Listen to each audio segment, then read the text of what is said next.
Bonsoir à tous, ce soir je voulais aborder avec vous le sujet des stries sur les faces de club. En effet, ces petites rainures bien spécifiques qui ont un espace bien déterminé et qui ont une découpe en profondeur bien précise. En effet, jusqu'en 2008, les stries avaient une découpe en U. Ces deux arêtes dans le profondeur de la strie permettaient de donner beaucoup d'effet arrière à la balle. Ce qui fait que les meilleurs joueurs au monde avaient de grandes facilités à gérer à la fois la profondeur de leur coup de golf et la hauteur de leur balle. Donc, qu'ils jouent du fairway, des bunkers ou encore des roughs, aucune difficulté pour ces joueurs. On s'éloigne du sport spectacle. Donc en 2008, l'USGA et le Royal et Ancien se sont accordés pour changer la forme des stries. En effet, on est passé avec une strie dite en V, une seule arête en profondeur, donc moins de spin arrière, plus de spectacle.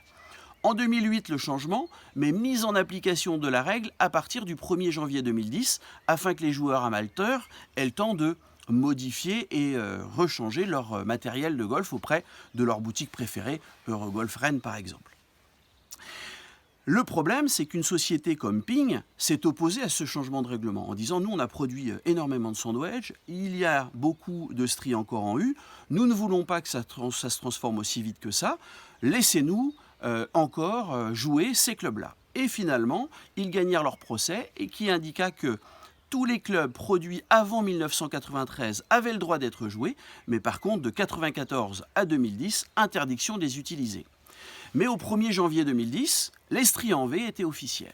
Et là, la polémique est née. Parce que 7 joueurs du très haut niveau, dont Phil Mickelson et John Daly, se sont permis de jouer à Torrey Pines avec des stries en U. Alors, grosse polémique, c'est un scandale. Comment se fait-il que des joueurs de cette qualité puissent jouer avec ces clubs alors que c'est interdit, c'est pas dans l'esprit de la règle?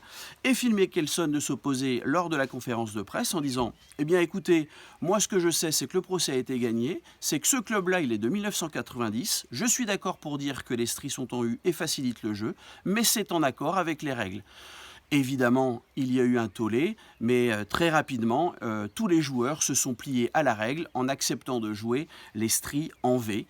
Et donc aujourd'hui, c'est ce que je voulais vous dire, les stries en V permettent moins de spin, mais du coup, on a un grand plaisir à attaquer les drapeaux et à jouer avec des balles qui roulent, des balles qui rebondissent, et à vous de travailler un petit peu votre effet pour avoir encore plus de plaisir. À très bientôt.